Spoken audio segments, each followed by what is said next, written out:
साथियों नमस्कार, मैं अनीश त्रिपाठी आपके बीच एक वीडियो के साथ आया हूं।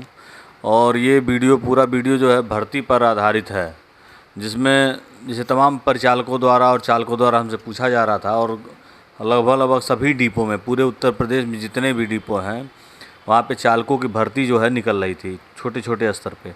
कहीं 200, कहीं 40, कहीं 50, कहीं 60, अलग अलग जगहों पे भर्तियाँ निकल रही थीं। और इस समय पूरे परिवहन विभाग में, जैसा कि आपने देखा कि बीच में जो यूपी का चुनाव था, और यूपी के चुनाव में तमाम सीटों पे भाजपा हारी, और तमाम जगहों पे बैठक चल रही है, और तमाम व्यवस्थाएं आप न्यूज़ के माध्यम से, पेपर के माध्यम से सुन रहे होंगे। तो सेम कहानी है इस समय। और पूरे परिवहन विभाग में बहुत सारी हलचल मची हुई है कहीं ना कहीं, क्योंकि ये जनता से जुड़ा हुआ जगह है।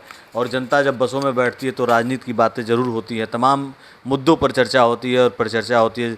हम लोग भी सुनते हैं और देखते हैं, और उसको समझा जाता है कि रुख किधर जा रहा है, कौन सी परिवर्तन होने वाला रहा है। लगभग कुछ दिनों पहले जब कई लोगों से बात हो रही थी, तब उसी में मैंने भी एक अनुमान लगाया था कि भाजपा को बहुत ज़्यादा सीटें नहीं आएंगी यूपी से, और लगभग 30-35 की संख्या में, मतलब समाजवादी या गठबंधन सरकार मतलब अपना जो है सीटें निकाल सकता है, जो तमाम लोगों से बातचीत चल रही थी। तो लेकिन आज जो है जो परिवर्तन हो गया है और पूरा सिस्टम बदल गया है। योगी जी द्वारा बार बार मीटिंग के माध्यम से सबको कहा जा रहा है, सबको अपने सुविधा के अनुसार रोका जा रहा है कि भाई कैसे क्या करना है, क्या हमने काम नहीं किया, क्या हमारे द्वारा कुछ ऐसे चीज़ें जो जनता को पसंद नहीं आई। तो तमाम चीज़ों पे जो है चर्चा पर चर्चा हुई है। और इस समय जैसे कि मैं अभी विगत आज सुबह मैंने मैसेज देखा है, ग्रुप में आया हुआ था कि पूरे परिवहन विभाग में लखनऊ से लेके, और मतलब बलिया से लेके और दिल्ली तक, गाज़ियाबाद ये जो अपना है वहाँ तक, सभी जगहों पे जितने भी डिपो हैं, 25 रीजन हैं, चालकों की संख्या बहुत कम है। तो लगभग 6000 चालकों की भर्ती निकाला है, मुख्यालय के द्वारा निकला है। और मैं निवेदन करूंगा, मेरे पास 1-2 नंबर भी है, मैं वो नंबर भी बता दूंगा कि कैसे क्या प्रक्रिया है, उसमें कैसे होना है, कैसे नहीं होना है। केवल देखिए, चालक भर्ती के लिए आपको 23 साल की उम्र चाहिए, 23 साल 6 महीना कम से कम ये होना चाहिए, 23 साल 6 महीना। और उसमें कक्षा 8 पास हो, यानी हाई स्कूल भी पास हो, इंटर पास हो, कोई दिक्कत नहीं। बीए एमबीए जो भी किए हैं सब, कोई डिग्री का कोई बहुत मतलब नहीं है, लेकिन कम से कम योग्यता जो है आपकी कक्षा 8 पास होनी चाहिए। उसके बाद आपको लाइसेंस जो है 2 साल पुराना होना चाहिए, हैवी लाइसेंस 2 साल पुराना। जो चालक बंधु हैं वो जानते हैं हैवी लाइसेंस क्या है और उसको कैसे उपयोग में लाया जाता है। इसमें देखिए, भर्ती के लिए तो संख्या बल मैंने बता दिया कि पूरे प्रदेश में खाली है। तो क्या चाहिए योग्यता, ये आप जान लिए। दूसरी बात कि कितना पैसा मिलेगा, क्योंकि देखिए बीच में जब मैं ड्यूटी गया था लखनऊ, तो एक भाई जो है विकास नगर डिपो के थे शायद, हमको लग रहा है, तो वो मुझसे मिले और काफ़ी दुखी थे। मैं बताना चाहूँगा वीडियो के माध्यम से, क्योंकि देखिए जो भी सच्चाई होती है वो हमारे जितने भी भाई हैं सबको जानना ज़रूरी है। हमारे बहुत सारे आउटसोर्सिंग के भाई जो है इस मेरे वीडियो को देख रहे होंगे और देखेंगे भी, तो कहेंगे हाँ भैया, जो आपने कहा है और आप पहले भी बताते आए हैं वो सही बताए हैं। तो मैं बता देना चाहता हूँ, उस भाई ने मुझे थोड़ा सा दुखित कर दिया, मतलब अपनी बातों से थोड़ा सा ये शब्द उसने बोला, भैया कहाँ फंसा दिए है आपने। मैंने आपके बहुत सारे वीडियो देखे थे और मैं लगा कि रोडवेज बहुत अच्छा है और बहुत अच्छा काम होगा यहाँ पे, और अच्छी तनख्वाह मिलेगी, सैलरी मिलेगी, घर परिवार का भरण पोषण करेंगे हम। तो मैंने पूछा क्या हुआ दोस्त, क्या दिक्कत है, आओ चलो चाय पीते हैं। साथ में हमने चाय पिया, उससे पूछा क्या दिक्कत है बताओ। तो उसने बताया भैया 3-3 महीने हो जा रहा है हम लोग आउटसोर्सिंग में संविदा पे, मतलब जो भर्ती हुआ ठेका के माध्यम से, हम लोग का वेतन नहीं मिल रहा है और काफ़ी परेशानी हो रही है। 1 महीना तो समझ में आता है, 2 महीना समझ में आता है, लेकिन 3-3 महीना नहीं मिल रहा है, तो बहुत दिक्कतों का सामना करना पड़ता है। तो हम कहे हाँ भाई ये तो बात सही है, लेकिन मैंने बताया भी था कि देखो भाई इसमें धोखा क्या हो रहा है कि अगर कोई उरई का है, कोई उन्नाव का है, कोई मुरादाबाद का है, बरेली का है, हापुड़ का है, या कोई उधर गाज़ियाबाद का है, तो उसकी भर्ती कहाँ हो रही है? गोरखपुर रीजन में हो रही है। और गोरखपुर रीजन के लोग, जो इधर के लोग भर्ती वाले हैं, इनका कहाँ हो रहा है? बनारस हो रहा है, इलाहाबाद हो रहा है, इनका हरदोई हो रहा है, मुरादाबाद। क्यों? क्योंकि ये ठेकेदारों की चाल है। ठेकेदार समझ रहे हैं कि बाहर का लड़का आएगा, यहाँ काम करेगा, और जब नहीं कुछ करेगा 2-3 महीने बाद भाग जाएगा, तो उसका जो वेतन है उसका लाभ उसको मिलेगा।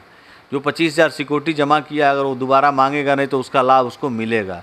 तो तमाम चीज़ें हैं जो ठेकेदार और बुद्धिजीवी लोग और हम समझ नहीं पा रहे हैं कि भाई आखिर वहाँ के लोग क्या बेरोज़गार नहीं हैं? क्या गोरखपुर में बेरोज़गारी समाप्त हो चुकी है कि बाहर के लड़के आके यहाँ पे काम कर रहे हैं? और क्या वहाँ पे जो मुरादाबाद, बरेली या बदायूं या सहारनपुर जो रोज़गार ख़त्म हो गया कि उधर के लड़के इधर आ रहे हैं, इधर के लड़के उधर? ये एक सोची समझी साजिश के तहत हो रहा है। कम से कम अगर व्यक्ति को गृह जनपद मिलता तो जो अदर खर्च है, जैसे रूम का भाड़ा हो गया, खाने की व्यवस्था हो गई, और भी जो कपड़ा धोने और भी तमाम चीज़ें हैं, जैसे बिजली का बिल, ये सब सारा अगर हम परिवार में रहेंगे तो ये सब बचेगा।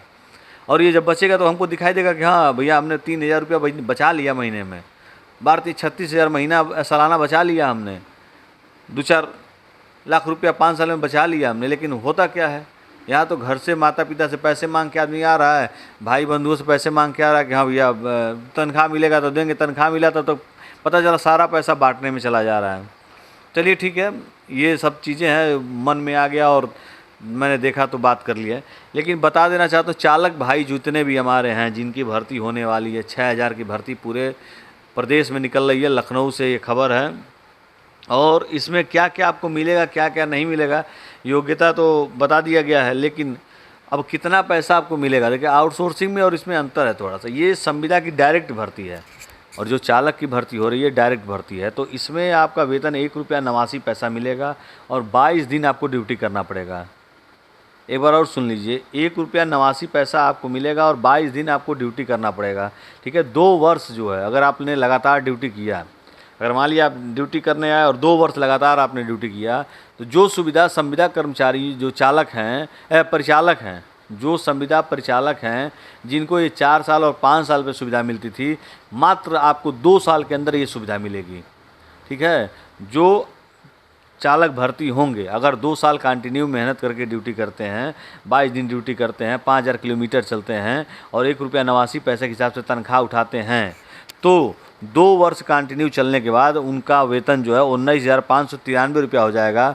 और दूसरा वेतन एक है 16,583 रुपया हो जाएगा। 2 तरह का वेतन है, एक 17,000 वाला है और एक 14,000 वाला है।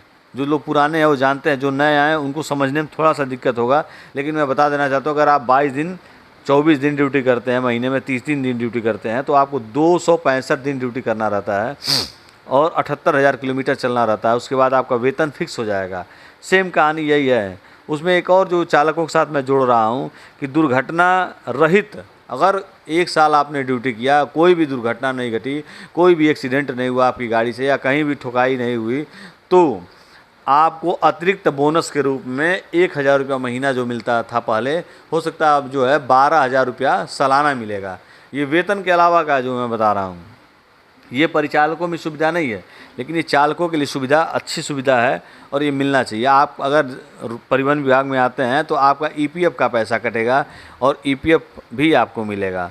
ठीक है, और इसमें एक और चीज़ है कि अगर आप EPF का कटेगा ये तो ठीक है, 7.5 लाख रुपया का बीमा, दुर्घटना बीमा जो है 7.5 लाख रुपये का दुर्घटना बीमा रहेगा।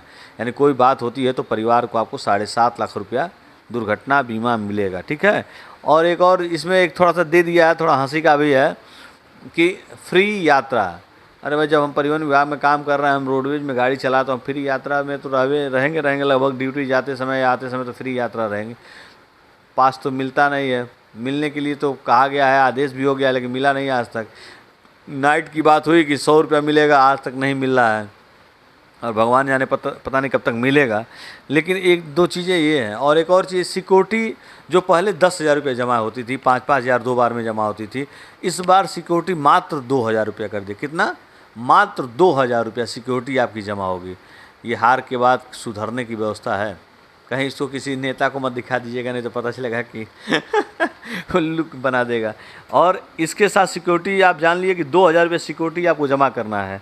और ड्यूटी मतलब जैसे जो कार्य दिवस है, कार्यालय कार्य दिवस, यानी कि सोमवार से शुक्रवार के बीच में आप ARM ऑफिस या RM ऑफिस, क्षेत्रीय प्रबंधक कार्यालय या क्षेत्रीय कार्यालय, वहाँ पे जाके और संपर्क कर सकते हैं कि हम चालक हैं और हम भर्ती के लिए आए हैं, हमको क्या क्या डॉक्यूमेंट देना है, हाई स्कूल, इंटर पास जो भी है, आप सारा कागज़ जो वीडियो में आपने बता दिया है मैंने, वो सारा चीज़ लेकर जाएंगे। उसकी फ़ोटोकॉपी, आधार कार्ड, पैन कार्ड, ये पासबुक, ये सब सारी चीज़ें लगती हैं।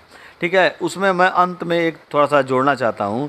इसमें एक और कागज़ जो आप देख रहे हैं, इसमें लिखा हुआ है कि अगर इसके अलावा कोई आपसे पैसा मांगता है या आपसे कुछ धन उगाही के चक्कर में पड़ता है कि चालक भर्ती मैं करा दूंगा, या भर्ती के नाम पर अगर आपसे कोई बदतमीजी कर रहा है या कुछ पैसा डिमांड कर रहा है कि हाँ इतना दे दो उतना दे दो, ये सब, तो एक नंबर नोट कर लीजिए, मैं स्क्रीन पे भी इसको डाल दूंगा, 1800 1800 हो गया, फिर 180, फिर से सुनिएगा, 1800 2877 2877। इसको मैं स्क्रीन पे दे दूंगा, आप इसको आराम से नोट कर लीजिएगा। अगर कोई भी पैसे का डिमांड करता है तो इस नंबर पे बात करके उनको आप सूचना दे सकते हैं और आपकी निःशुल्क भर्ती होगी। ये एकदम फ्री ऑफ कास्ट है, केवल 2000 रुपया सिक्योरिटी आपको देना। इतनी अच्छी भर्ती हमको लग रहा है बहुत दिनों बाद निकली है, क्योंकि बीच में 10-10 हज़ार सिक्योरिटी जमा करना पड़ता है। एक बार अगर आपने फिर दोबारा जो है कर दिया तो फिर कहानी तो बराबर हो जाएगी। कुछ लोगों को बुरा भी लगेगा, मैं जान रहा हूँ कि कुछ लोग अंदर अंदर तकलीफ़ में होंगे कि ये क्या कह रहे हैं, लेकिन जो सच्चाई है वो सच्चाई है। और साथ ही एक और चीज़ है कि देखिए, बाराबंकी का एक न्यूज़ निकल के आ रहा है कि वहाँ पे बस अड्डे को हटाने की प्रक्रिया में मतलब लोग लगे हुए हैं, और वहाँ के हमारे जो नेता हैं या जो संविदा कर्मचारी हैं वो चाह रहे हैं कि बस अड्डा जो है बाराबंकी का शहर में ही जहाँ पे है वहीं पे रहे, क्योंकि वहाँ से आप हॉस्पिटल जा सकते हैं, विद्यालय जा सकते हैं, कचहरी जा सकते हैं, या तहसील जा सकते हैं, या तमाम जगह पे जो है आसानी से जाया जा सकता है। वहाँ पे अगल बगल जो है बस अड्डे पे जाम लगने का कारण क्या? प्राइवेट वाहन, डग्गामार वाहन, उसके खिलाफ न डीएम साहब सुन रहे हैं, ना डीएम साहब सुन रहे हैं, ना एसपी साहब सुन रहे हैं। किसी भी बस अड्डे के बगल में जाएंगे तो टेम्पू वाले से लेके प्राइवेट बस वाले जो है जाम लगा के बैठे रहते हैं। गोरखपुर की मैं बता रहा हूँ, यहाँ पर आप जाएंगे तो सोनौली वाला जो लाइन है वहाँ पे सोनौली की प्राइवेट बसें, प्राइवेट गाड़ियाँ आर्टिका फार्टिका लगा के भर रहे हैं। लखनऊ के लिए आर्टिका लगा के भर रहे हैं। कोई बोलने वाला नहीं, कोई जांच करने वाला नहीं, इस पर कोई कार्रवाई करने वाला नहीं है, क्योंकि आरटीओ साहब को तो पता है कि महीने में उनको तनख्वाह मिल जा रही है, उनको तो मिठाई पैकेट का मिल जा रहा है, लेकिन परिवहन विभाग का कितना नुकसान हो रहा है इस पर कोई सुनने वाला नहीं है। आने वाले समय में और स्थितियाँ खराब होंगी और स्थितियाँ बिगड़ेंगी, और अगर ये सुविधा को नहीं रोका गया, इस तरह की जो बदतमीजी हो रही है, डग्गामारी चल रही है, इसको नहीं रोका गया तो हो सकता है कि परिवहन विभाग मुश्किल से 10 साल से अधिक नहीं चल पाएगा। जो कंडीशन है मुश्किल से 10 साल, क्योंकि ये जब तक इनका जो है दिमाग और तेज़ हो जाएगा और ये सरकारी बसों में से खींच कर जो है अपने बसों में बैठाएंगे, जैसा सोनौली में होता है कि अगर कोई यात्री जा रहा है तो पकड़ के, हथवा पकड़ के उसको पकड़ के अपने गाड़ी में बैठा है, चलो दिल्ली लखनऊ चलना है, दिल्ली चलना है, गोरखपुर चलना है, वहाँ से तुमको साधन मिल जाएगा। ये होता है जहाँ सरकारें कमज़ोर हैं, जहाँ पे प्रशासन कमज़ोर है, जहाँ मुफ्त की रेवड़ी मिल रही है उसको, वहाँ ये सब दिक्कतें हैं। चलिए, वीडियो अच्छा लगे तो शेयर करिएगा। एक और एक सूचना देखिए रह गया, अभी वीडियो लंबा हो गया ज़्यादा हमको लग रहा है, लेकिन एक सूचना रह गई। सूचना ये है कि परिवहन मंत्री ने जो है एक आदेश किया है कि जो भी ऑनलाइन टिकट बन रही है वो बसें कैंसिल नहीं होंगी। जो ऑनलाइन बसें, जो एसी शताब्दी और जनरत जो हमारी चल रही हैं, वोल्वो चल रही हैं, तो उसमें तमाम लोग टिकट लेते हैं और बाद में कैंसिल हो जाता है और पैसा रिफ़ंड हो जाता है। तो इसको रोकने के लिए परिवहन मंत्री ने कहा कि 15 जून से कोई भी अगर बस ऑनलाइन कैंसिल होती है तो उसकी जिम्मेदारी जो है वहाँ के एआरएम साहब की होगी, वरिष्ठ प्रभारी की होगी या कारखाने की होगी कि क्या कारण है भाई, क्यों गाड़ी कैंसिल हो गई। तो ये अगर इस तरह का दबाव बना रहे हैं तो बहुत अच्छा दबाव ना, क्योंकि यात्री आते हैं और पूछते भैया ये बस लगी है, पता चलता नहीं ये तो कैंसिल हो गई, वो अभी तो मैसेज आया था। इसमें मैं एक साथ जोड़ना चाहूँगा कि जब भी यात्री अगर टिकट बुक करता है तो कम से कम ऐसी व्यवस्था हो कि परिचालक का नंबर उसके पास चला जाए, या जब मशीन जनरेट होती है तो मशीन जनरेट होते ही एक मैसेज अलर्ट जो है हर यात्री के पास चला जाए कि इस बस में ये परिचालक है, इनका नंबर ये है, आप इनसे संपर्क कर सकते हैं। तो ये सुविधा अगर हो जाएगी तो हम लोग को भी आसानी मिल जाता है, चार्ट के माध्यम से तो सूचनाएं मिलती हैं, फ़ोन नंबर मिलता है। लेकिन अगर ये हो जाएगा तो अलर्ट हो जाएगा तो यात्री अपनी सुविधा के हिसाब से 10 मिनट पहले पहुँच जाएगा और उसको यात्रा करने में कोई दिक्कत परेशानी नहीं होगी। और भी तमाम चीज़ों से मैं चाहता हूँ कि जो भी परिवहन विभाग के बारे में कुछ जानना चाहते हैं, समझना चाहते हैं, तो नीचे मैसेज करके आप कमेंट बॉक्स में दे दीजिएगा, और मैं अपना नंबर भी इसमें छोड़ दूंगा, क्योंकि बहुत सारे लोग अपना नंबर मांग रहे हैं कि भैया अपना नंबर दे दीजिए, कुछ बात करनी है। तो आप मैसेज के माध्यम से बात कर सकते हैं और आपका भरपूर सहयोग किया जाएगा। बहुत बहुत धन्यवाद, नमस्कार। शेयर करिएगा और सब्सक्राइब भी कर लीजिएगा। काफ़ी दिन हो गया है कि मैंने बहुत लोगों से नहीं कहा है, लेकिन जो नए आते हैं तो सब्सक्राइब कर लेंगे तो ये फ़ायदा रहेगा कि जो पुराने वीडियो हैं, बहुत जानकारी वाली चीज़ें हैं, वो आपको मिल जाएंगी। बहुत बहुत धन्यवाद, नमस्कार।